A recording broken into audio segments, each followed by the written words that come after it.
Hello student, कैसे हैं आप? उम्मीद करता हूँ कि बहुत अच्छे होंगे और परीक्षा अच्छी तरह से दे रहे होंगे। देखिए, आप लोग एग्जाम चल रहा है, ठीक है ना? तो आप लोग के पास जितना समय एग्जाम देने के बाद बच रहा है, तो उस समय में आप कीजिए क्या कि कुछ मेहनत कर लीजिए। जितना ऑब्जेक्टिव क्वेश्चन है, सब्जेक्टिव है, आपने तैयारी खुद कर लीजिए ताकि आपको पढ़ा दिया गया पहले से। तो कुछ ऑब्जेक्टिव क्वेश्चन 10th का लेकर आए हैं, जो क्लास 10th का होगा और साइंस का ऑब्जेक्टिव क्वेश्चन होगा, ठीक है ना? इसको देख लीजिएगा, VVI एग्जाम के लिए है, बोर्ड मॉडल है, ठीक है ना? चलिए कुछ क्वेश्चन क्यों ले चलते हैं। तब तक देखिए बाबू, वीडियो को अंत तक देखिएगा ताकि समझ में आपको आंसर आ जाए, हल आ जाए, ऑप्शन समझ में आ जाए। चलिए क्वेश्चन क्यों ले चलते हैं।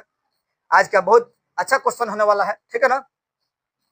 देखिए, कहता है क्वेश्चन एक, सामान्य नेत्र के लिए दूरबिंदु। देखिए, सामान्य नेत्र के लिए कहता है, इसमें दो क्वेश्चन आ सकता है, याद में घुमा घुमा कर आता है। इसमें सामान्य नेत्र के लिए अर्थात नजदीकी दूरी, कितना अधिक स्पष्टता दूरी और व्यक्ति देख सकता है, स्पष्ट दूरी की न्यूनतम दूरी कितनी होती है, तो रहेगा तो 25 cm कीजिएगा। यदि इसमें कह रहा है सामान्य नेत्र के लिए दूर बिंदु है, तो सामान्य नेत्र जो है कितना दूर बिंदु तक देख सकता है, तो अनंत तक बाबू देख सकता है। और यदि स्पष्ट न्यूनतम दूर रहेगा तो कितना है, 25 cm। जब दूर बिंदु का जिक्र करता है तो कितना जगह अनंत आ जाएगा, अर्थात ऑप्शन नंबर सी को लॉक कर दीजिएगा। आगे बढ़ते हैं। कहता है 2 नंबर, प्रकाश के परावर्तन के कितने नियम है, जरा ध्यान दीजिएगा इस क्वेश्चन पर। परावर्तन का नियम कहे तब या अपवर्तन के नियम कहे तब, उसका आंसर क्या होगा, 2 होता है। तो ऑप्शन देखिए बी में 2 लगा है तो 2 को लॉक कीजिएगा। आगे बढ़ते हैं 3 नंबर, प्रकाश संश्लेषण होता है।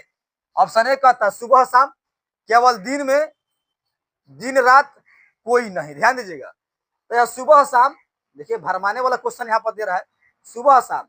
तो आप जानते हैं प्रकाश संश्लेषण की क्रिया कब होती है, दिन में होती है।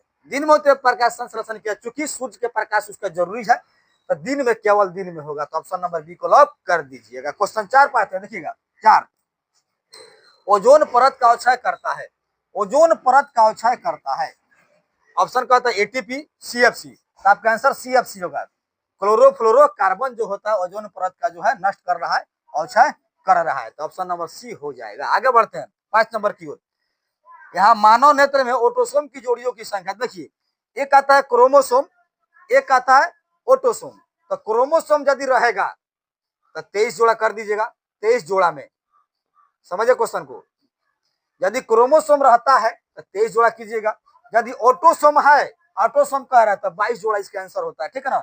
तो देखिए डी पर जो है लॉक कर दिया, 22 जोड़ा लगा हुआ है। तो 22 जोड़ा का मतलब क्या है, 44 क्रोम ऑटोसोम, और 23 जोड़ा का मतलब क्या है, 46, ठीक है ना? तो क्रोमोसोम रहता है तो 23 जोड़ा हो जाएगा, अर्थात 46 क्रोमोसोम होता है।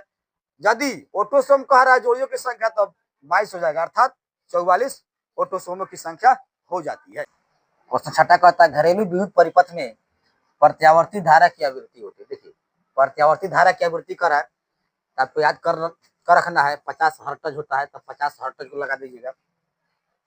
एक ऐसे भी आता है कि प्रत्यावर्ती धारा घरों में क्या होती है, तो 50 हर्ट्ज और 220 वोल्ट, ठीक है ना? तो ऐसे क्वेश्चन आए थे, 50 हर्ट्ज 220 वोल्ट, यहाँ 50 हर्ट्ज कर रहा है, तो ऑप्शन नंबर ए को लॉक कर दीजिए। आगे बढ़ते हैं। देखिए बाबू, मेहनत करना पड़ेगा। यदि आपको रिजल्ट लाना है ना, तो जोड़ तोड़ से मेहनत कीजिए ताकि रिजल्ट आपका आ जाए। एग्जाम तो चल रहा है, ठीक है ना? जितना समय बच रहा है उसमें अपना रिविजन करते रहे। क्वेश्चन 7 देखिए, कहता है समतल दर्पण द्वारा बना प्रतिबिंब होता है। ध्यान दीजिएगा, समतल दर्पण द्वारा बना प्रतिबिंब, कहता है ऑप्शन ए वास्तविक, बी कहता है काल्पनिक, ए और बी दोनों कोई नहीं। तो देखिए समतल दर्पण क्या प्रतिबिंब कैसा बनाता है प्रतिबिंब, तो काल्पनिक बनाता है, याद कर रख लीजिए, काल्पनिक बनाता है, ठीक है ना? आगे बढ़ते 8 नंबर, निम्न में कौन दर्पण सूत्र है?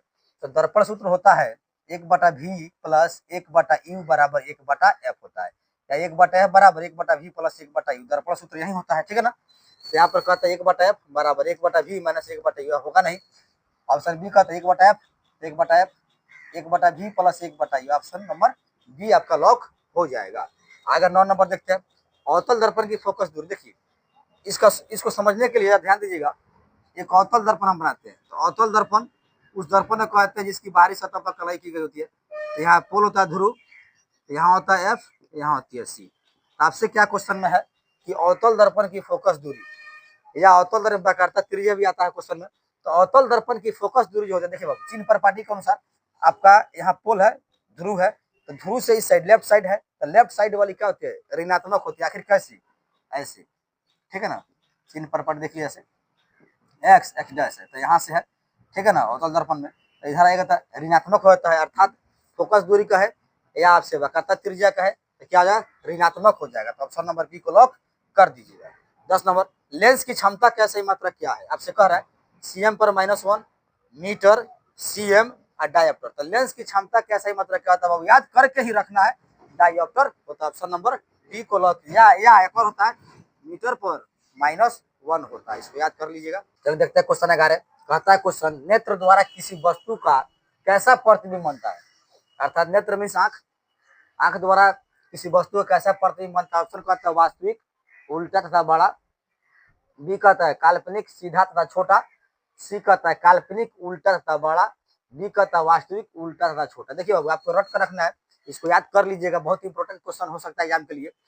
तो काल्पनिक, उल्टा तथा बड़ा जो है प्रतिबिंब नेत्र पर बनता है। ऑप्शन नंबर सी को लॉक कीजिएगा। चलिए देखते हैं क्वेश्चन 12। कहता है मानव नेत्र जिस भाग पर प्रतिबिंब बनाता है वह है। तो मानव नेत्र में प्रतिबिंब कहाँ बनता है, ऑप्शन के अनुसार कॉर्निया, परितारिका, पुतली, दृष्टिपटल।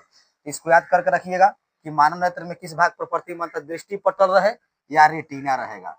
ध्यान दीजिएगा, दृष्टिपटल रहेगा या रेटिना रहेगा तो उसको लॉक कर दीजिएगा। आगे बढ़ते हैं, ठीक है ना, ध्यानपूर्वक समझेंगे।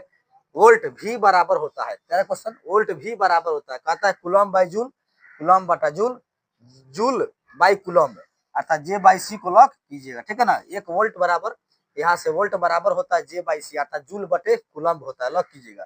14 क्वेश्चन, विभवांतर का ऐसा ही मात्रा होता है। देखिए बाबू, विभव का है या आपका विभवांतर का है, इसका ऐसा ही मात्रा क्या होता है, वोल्ट होता है, याद करके रखिएगा, वोल्ट होता। ऑप्शन नंबर बी को लॉक कर दीजिएगा।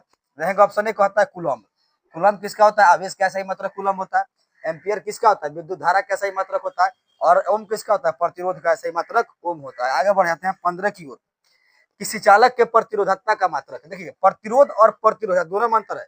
तो प्रतिरोध का ऐसा ही मात्रक क्या होता है, ओम होता है, लेकिन प्रतिरोधकता का ऐसा ही मात्रक क्या होता है बाबू, ओम मीटर होता है। तो कहता है किसी चालक की प्रतिरोधकता का ऐसा ही मात्रक क्या है, ओम पर -1 कह रहा है। बी कहता है ओम मीटर, तो ओम मीटर को लॉक कर दिया, क्योंकि प्रतिरोधकता का ऐसा ही मात्रक ओम मीटर होता है और प्रतिरोध का ऐसा ही मात्रक क्या होता है, सिर्फ ओम होता है। 16 नंबर क्वेश्चन कहता है विद्युत धारा के चुंबकीय प्रभाव का खोज किसने किया। देखिए बाबू, विद्युत धारा के चुंबकीय प्रभाव का खोज किसने किया, तो ऑप्शन कहता है फैराडे ने, एम्पियर ने, अरस्टड ने, कोई नहीं। देखिए विद्युत धारा का चुंबकीय प्रभाव, ठीक है ना, अरस्टड ने किया था। ऑप्शन नंबर सी को लॉक कर दीजिएगा, इसको याद कर लीजिएगा। 17 कहता है चुंबकीय क्षेत्र चुंबक के ध्रुवों पर होते हैं, चुंबकीय क्षेत्र चुंबक के ध्रुवों पर होता है, कहता है महत्तम, निम्नतम, सामान्य, कोई नहीं। तो चुंबकीय क्षेत्र चुंबक के ध्रुवों पर क्या होंगे, महत्तम होंगे। आंसर नंबर आपका लॉक हो जाएगा ए। आगे बढ़ते हैं 18, चुंबकीय फ्लक्स का ऐसा ही मात्रा क्या होता है, इसको याद कीजिएगा, बहुत इंपॉर्टेंट क्वेश्चन यह हो सकता है एग्जाम के लिए। कहता है वाट, जूल, वेबर, न्यूटन। तो इसमें ऑप्शन आपका सी हो जाएगा, ठीक है ना। तो वेबर जो है चुंबकीय फ्लक्स का ऐसा ही मतलब वेबर हो जाता है। आगे बढ़ते हैं, कहता है नहीं समझ, बायोगैस का मुख्य अवयव कौन सा है, बायोगैस जो गोबर से बनता है, बायोगैस का मुख्य अवयव या घटक कौन सा होते हैं। तो कहता है option number A CO2, CH4, methane, अर्थात समझे कार्बन डाइऑक्साइड है, मेथेन है, हाइड्रोजन है, कोई नहीं। तो उसका मुख्य अवयव क्या होता है, CH4 अर्थात मेथेन हो जाएगा। 20 का आता है संगमरमर का रासायनिक सूत्र है। देखिए बाबू, संगमरमर का है या चूना पत्थर का है या कैल्शियम कार्बोनेट का है, सब एक ही होता है। तो संगमरमर का रासायनिक सूत्र चूना पत्थर अर्थात कह सकते हैं CaCO3, ऑप्शन नंबर सी हो जाएगा, ठीक है ना। यदि वीडियो अच्छा लगा है तो वीडियो को लाइक करें, शेयर करें, कमेंट करें।